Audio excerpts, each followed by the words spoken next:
Stay in your lane, or in this case, keep the crack in the file. Welcome back, guys, to Fog Entertainment. It is Season 1, Episode 7 of Raising Kanan. And we're back, man. Stay in your lane. We've got a few deaths in this bad boy.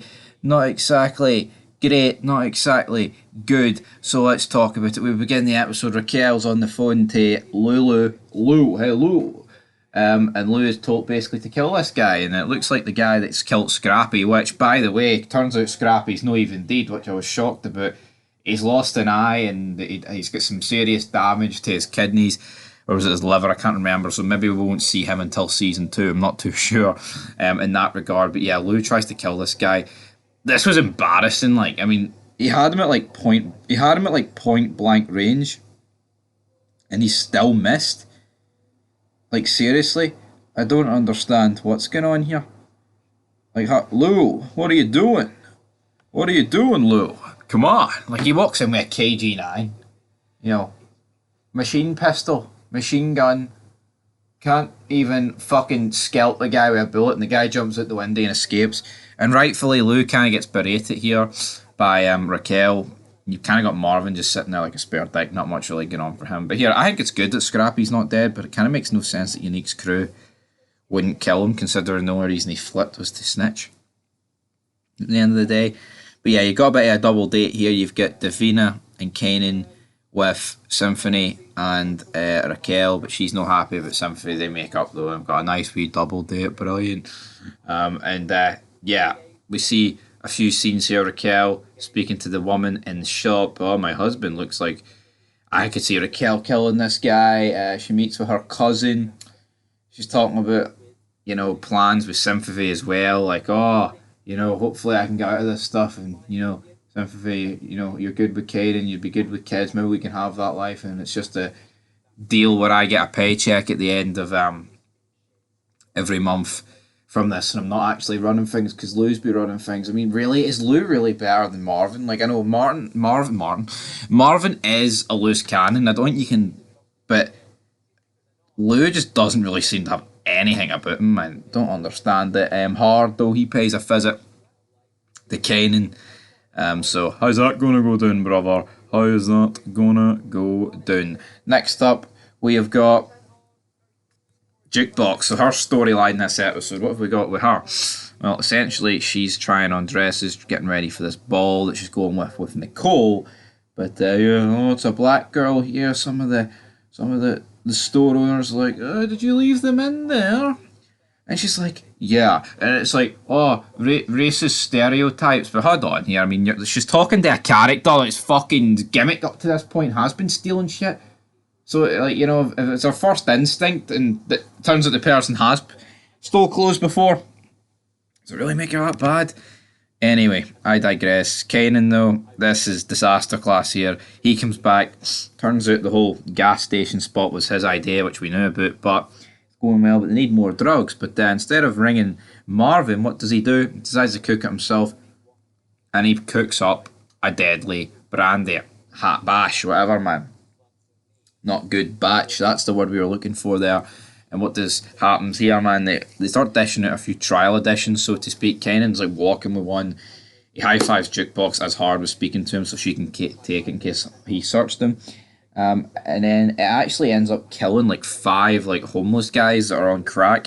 So yeah, Kanan adding to his body count here, which I thought was pretty funny. We see Nicole and Jukebox, they share a pretzel, and Nicole actually goes into Jukebox's bag and steals the file. What is going on there? That's pretty dark, damn it. That is pretty dark. Marvin berates Kanan and says, we can't allow this to happen, and it won't happen, so that's good to see.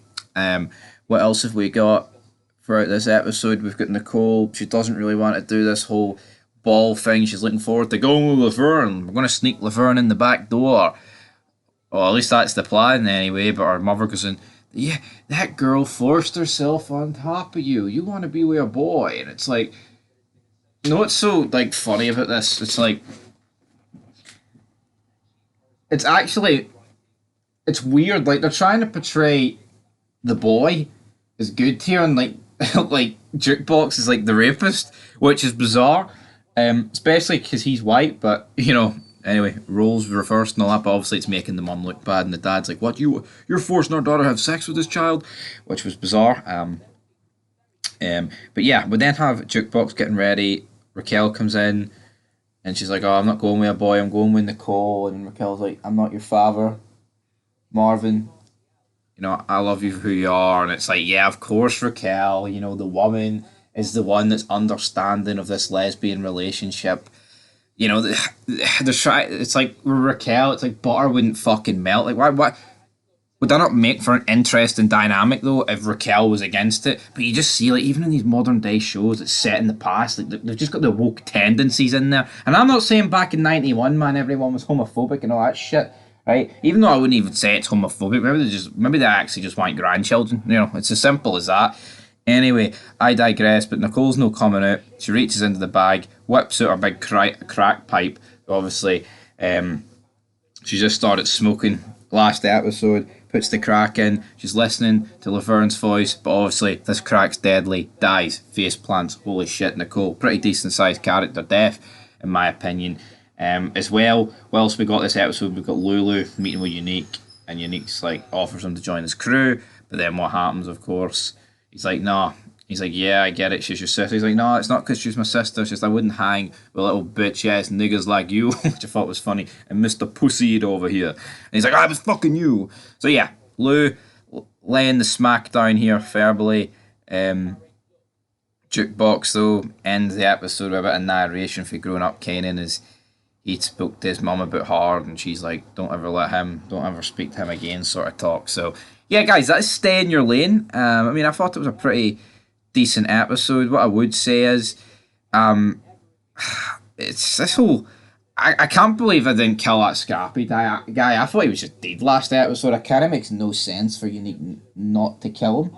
But anyway, battered to a pulp. Maybe he'll do something. I don't really rate the Lou character, I'll be honest. Famous and Kanan did get into a bit of a scrap here.